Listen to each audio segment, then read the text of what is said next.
2 Samuel 6th చాప్టర్లో మరొకసారి మాట్లాడుతుంది. నీచుడు ఒకడు ఎగిరినట్లుగా నాకెంత అసహ్యంగా ఉంది, నీ భార్య అయినందుకు నేను సిగ్గుపడుతున్నాను అంటుంది ఆ దుర్మార్గురాలు. దావీదు అంటాడు, నా భార్య నువ్వు ఇంకా నన్ను అసహించుకోవాలని నేను కోరుకుంటున్నాను. నువ్వు నన్ను అసహించుకునేంతగా నా దేవుని సన్నిధిలో ఆరాధన చేయాలని ఆశపడుచున్నాను.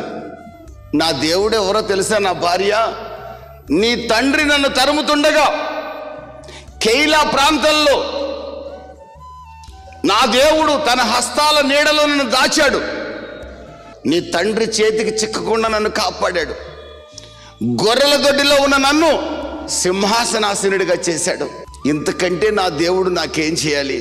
నువ్వు ఎంత అసహించుకున్నా నా దేవుణ్ణి ఆరాధించకుండా నేను ఉండలేను.